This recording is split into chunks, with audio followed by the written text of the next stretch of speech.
दोस्तों कहते हैं कि घर में एक ऐसा गार्जियन होना चाहिए, बड़ा बूढ़ा होना चाहिए जो पूरे घर को मेंटेन करके चले, यानी कि जो घर के छोटे हैं उन सबको समझा कर चले। लेकिन जब घर का गार्जियन ही बिगड़ जाए, यानी कि वही गलत रास्ते पर चलने लग जाए, तो दोस्तों उस घर का आखिरकार सत्यानाश ही होना होता है। और आज की कहानी भी ऐसा ही हुआ। एक ससुर होता है जो अपने ही बेटे की बहू होती, यानी कि उसकी बहू जो लगती है, वो अपनी बहू पर इस कदर उसकी जवानी पर फिदा हो जाता है कि दोस्तों एक समय आकर के उसके साथ में शारीरिक संबंध बनाने लगता है। और जो वो बहू होती है वो भी अपने ससुर से मस्त हो जाती है, खुश रहने लगती है। और उसकी जब जानकारी उसकी सास को लगती है, यानी कि जो ससुर होता है उसकी पत्नी को लगती है, तो दोस्तों वो कुछ ऐसा काम करती है, उन्हें रोकने की कोशिश करती है। लेकिन दोस्तों वो सारे मिलकर के उसके साथ में कुछ ऐसी घटना को अंजाम दे देते हैं जिससे दोस्तों घर का सत्यानाश हो जाता है, घर की बर्बादी हो जाती है। लेकिन दोस्तों वो ये कहानी वहीं नहीं थमती, और उसके बाद में फिर जब उसकी लड़की आती तो वो कुछ ऐसी सच्चाई बताती है दोस्तों कि आप लोगों को सुनकर भी आपके रोंगटे खड़े हो जाएंगे। दोस्तों कहानी को पूरा जरूर सुने, क्योंकि इस कहानी से कुछ ना कुछ सीखने को जरूर मिलेगा। दोस्तों उम्मीद करते आप लोग जो भी नए होंगे मेरी वीडियो को प्लीज़ चैनल को सब्सक्राइब कर दें, जिससे मेरी हर वीडियो आप तक पहुंचती रहे, और एक लाइक कर दें जिससे मुझे भी हौसला मिले। तो नमस्कार दोस्तों, मेरा नाम अजय श्रीवास्तव। जानेंगे इस कहानी में आखिरकार ससुर और बहू के बीच में किस तरह ये रिश्ता पनपा और आखिरकार क्या हुआ। तो चलते हैं कहानी की तरफ।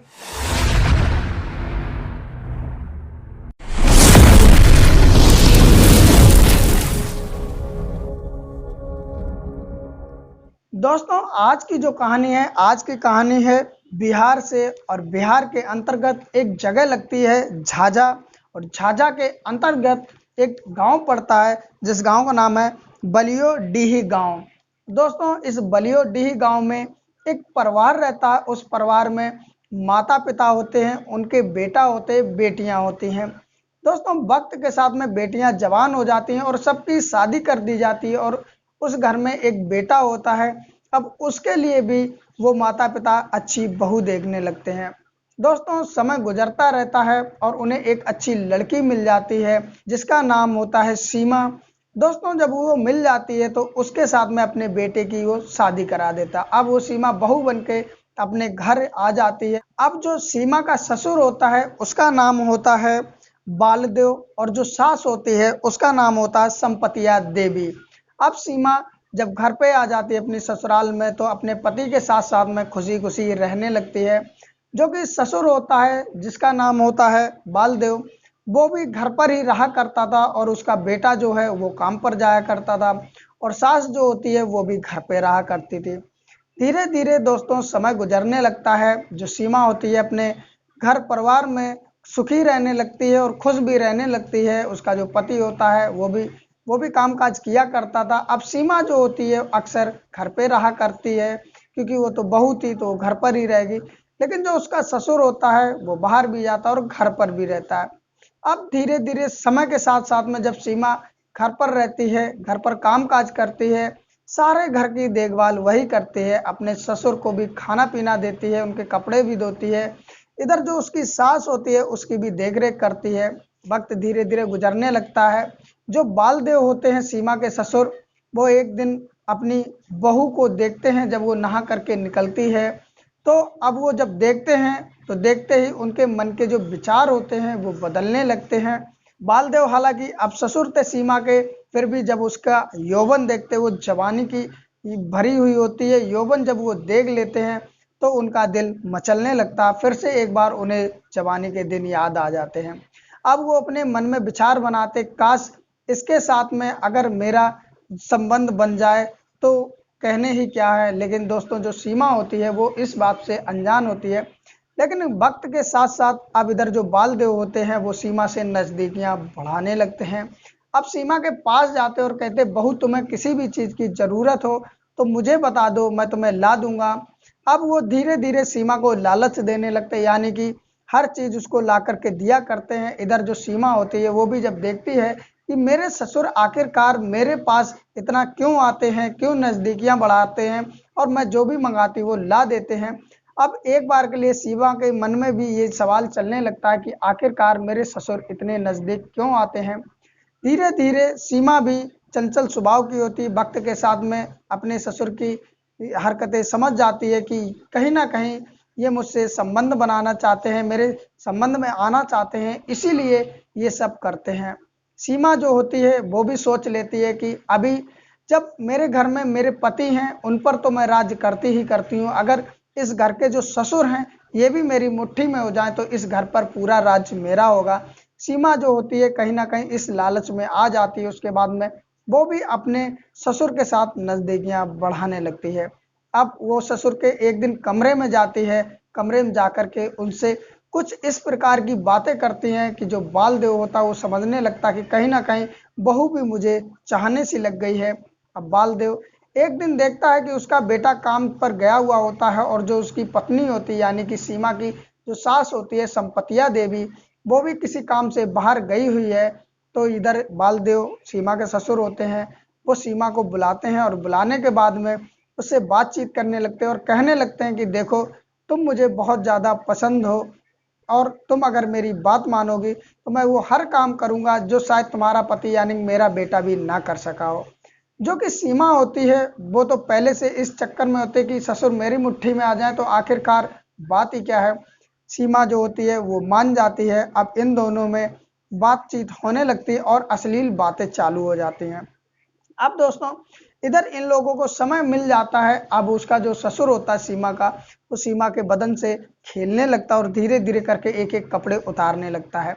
जब सीमा नग्न अवस्था में हो जाती है तो उसका ससुर जो होता है वो जब देखता है उसको तो देखता ही रह जाता है, क्योंकि एक तो वो सुंदर थी, गोरी थी और साथ में आज इस परिस्थिति में उसके सामने खड़ी थी कि शायद अब उसके रहा नहीं जा रहा और वो भी अब अपनी बहू के साथ में हम बिस्तर हो जाता है यानी कि संबंध बनाने लगता है।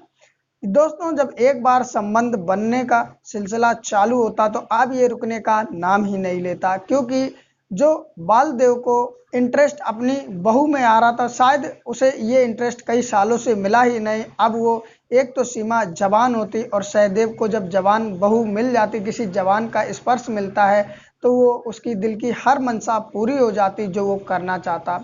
इधर बहू जो होती है उसको भी अब एक ऐसा व्यक्ति मिल चुका था जो भी उसकी इच्छा होती, अगर वो अपने पति से कहती, अगर वो भी पूरी नहीं करता तो वो अपने ससुर से कह दिया करती थी और वो उसकी हर बात माना करता, जो भी वो मंगाती थी वो लाके दे दिया करता था। अब दोस्तों समय धीरे धीरे गुजरने लगता, लेकिन कहते हैं कि पाप का घड़ा एक ना एक दिन जरूर फूटता है। वक्त के साथ इन्हें जब भी समय मिलता था ये बालदेव अपनी बहू के साथ सीमा के साथ में संबंध बना लिया करता था, सीमा भी अपने ससुर के साथ में संबंध बना लिया करती थी। समय धीरे धीरे बीतने लगता और एक दिन सीमा की सास जो कि संपतिया देवी बाहर कहीं बैठी हुई थी और इधर बालदेव को मौका मिल जाता है अपनी बहू से संबंध बनाने का और ये लोग संबंध बनाने लगते हैं इधर। अब उधर संपतिया देवी जो होती है वो वहां से उठ करके चल देती है अपने घर के लिए और घर पर आके देखती है तो घर पर कोई होता नहीं है। अब संपतिया देवी सोचती है कि आखिरकार ये लोग सब गए तो गए कहाँ, मैं तो घर पे ही अपने पति और अपनी बहू को छोड़ के गई थी। अब वो इधर उधर ढूंढने लगती है तो पास के ही कमरे से एक आवाज सी उसे महसूस होती है। जब वो वहां जाके देखती है तो दोस्तों जैसे ही वो कमरे के अंदर का नज़ारा देखती है उसके पैरों तले जमीन खिसक जाती है। वो चीखने लगती, चिल्लाने लगती है और अंदर कमरे के पहुंच जाती है और अपने पति को बहुत बुरा भला कहती कहती है कि तुम अपनी ही बेटे की बहू के साथ ऐसा कैसे कर सकते हो, अभी मैं जिंदा हूं और तुम ये सब कर रहे हो। अपनी बहू को भी डांटती, फिर उसकी बहू जो निर्वस्त्र होती है वो कपड़े पहनती है और अपने कमरे में चली जाती। एक सास होने के नाते से वो बहू के कमरे में जाती है, उसे भी समझाती है कि देखो, अगर मैं ये सारी बात अपने बेटे को बता दूं तो आखिरकार उसके दिल पे क्या बीतेगी और तुम्हारी गृहस्थ जीवन बर्बाद हो जाएगा। तुम ऐसा क्यों कर रही हो, जो मेरे पति के साथ तुम ये गुल खिला रही है अच्छा नहीं है और ये आज के बाद होना नहीं चाहिए। दोस्तों जब वो इस तरह बहू को समझा देती है चली आती है और उसके बाद अपने पति को भी समझाती है। लेकिन दोस्तों कहते हैं कि एक बार इस चीज का अगर चस्का लग जाए तो फिर ये कैसे थमता है। वो कुछ दिनों के लिए तो मान जाते लेकिन उसके बाद में फिर से उन्हें जब भी मौका मिलता है वो संबंध बनाने लगते। समय धीरे धीरे गुजर रहा था। अब वो ये सब जो संपतिया देवी थी समझ चुकी थी, उसे फिर से पता चल जाता है कि ये संबंध में है। वो फिर से उन्हें पकड़ लेती है। अब उसके बाद में जब वो विरोध करती है तो उसका पति जो बालदेव होता है वो संपतिया देवी की जम के पिटाई कर देता है। अब पिटाई जब कर देता है तो वो रोके बैठ जाती है, लेकिन वो अपने बेटे को बताना नहीं चाहती और एक दिन वो ना चाहते हुए भी अपने बेटे को बता देती है। लेकिन उसका बेटा उल्टा ही संपतिया देवी यानी अपनी माँ को चिल्लाने लगता है। यानी कि अब बहू, ससुर और बेटा तीनों एक तरफ हो जाते। जो उसकी बहू होती है वो भी अपने पति को उल्टा सीधा भर देती है और उसके बाद में वो तीनों हो करके संपतिया देवी की एक भी बात सुनते नहीं। अब वक्त बीतता रहता है, इधर ससुर और बहू का जो नाजायज सिलसिला होता है संबंधों का वो चलता रहता है। अब इधर जब भी संपतिया देवी इस चीज की रोक टोक किया करती थी तो अक्सर उसका ही पति और बहू मिलकर के उसको मारा पीटा करते थे और कई कई दिन तक भोजन भी नहीं दिया करते थे। संपतिया देवी जब परेशान हो जाती है तो वो अपनी बेटियों के यहाँ जाके कुछ समय के लिए रहने लगती है और अपनी बेटियों को सारी कहानी बताती है कि आखिरकार घर में चल क्या रहा है। जो उसकी एक बेटी होती है जिसका नाम ललिता देवी होता है, उसके यहाँ जब जाती है तो वो सारी कहानी बताती है। तो ललिता देवी भी समझाने की कोशिश करती है अपने पिता को, लेकिन वो उस समय तो हाँ कर देता है और वो जो अपनी माँ को संपतिया देवी भी घर पे भेज देता है। लेकिन दोस्तों ये सिलसिला थमने का नाम नहीं ले रहा होता।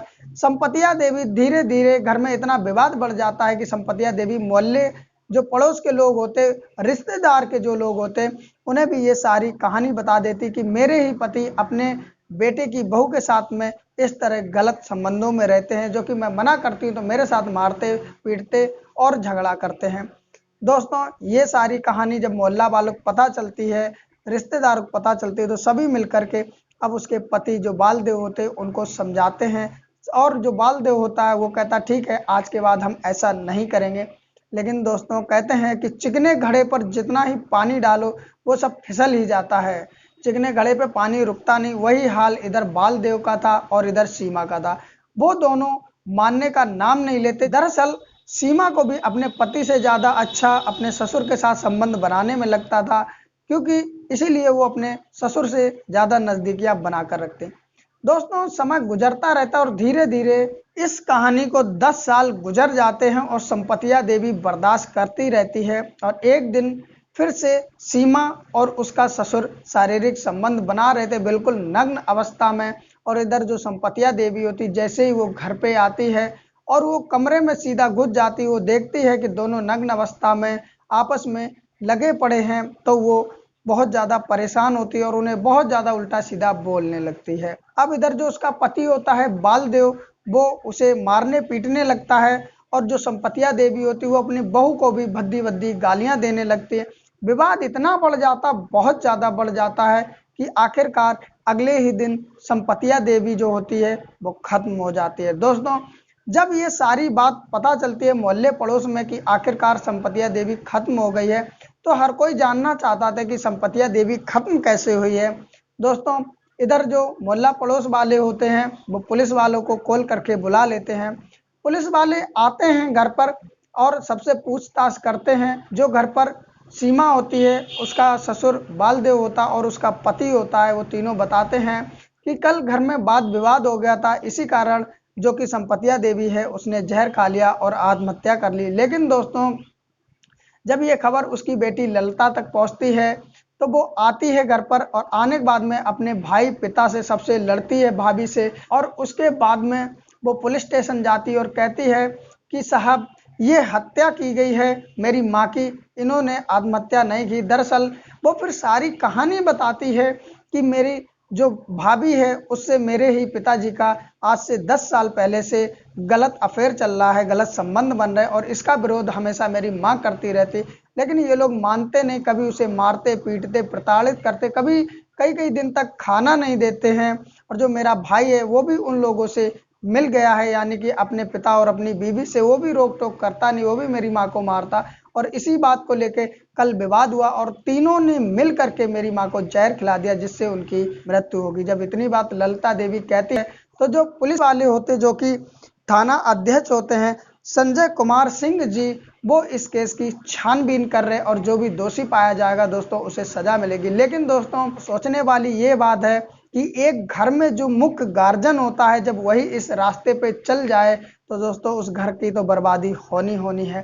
फिलहाल दोस्तों आज की रही ये घटना, जो भी इस घटना के बारे में आप लोग सोचते हो प्लीज़ अपनी राय जरूर दें। और आप कहाँ से मेरी वीडियो देख रहे हैं, क्या आपका नाम है, तो प्लीज़ कमेंट जरूर करें, अपनी जगह का नाम और अपना नाम जरूर लिखें, जिससे मुझे भी अगली वीडियो में आप लोगों का नाम लेते हुए भी खुशी हो कि मेरे व्यूवर कहाँ कहाँ तक देख रहे हैं। और दोस्तों एक रिक्वेस्ट आप लोगों से, जो मेरे व्यूवर पर डे मेरी वीडियो देखते हैं प्लीज़ वो ज़रूर नाम लिखें, जिससे मुझे भी तो पता चले आखिरकार मुझे सपोर्ट कौन कौन कर रहा है। और मैं अक्सर उनका, जैसे आज की वीडियो में आप कमेंट करोगे तो अगली वीडियो में आपका जरूर नाम लूँगा। और दोस्तों एक और रिक्वेस्ट है, जो भी मेरी वीडियो पर नए हो तो प्लीज़ चैनल को सब्सक्राइब कर लें और घंटी दबाकर ऑल पे कर दें, जिससे मेरी वीडियो आप तक पहुंचती रहे।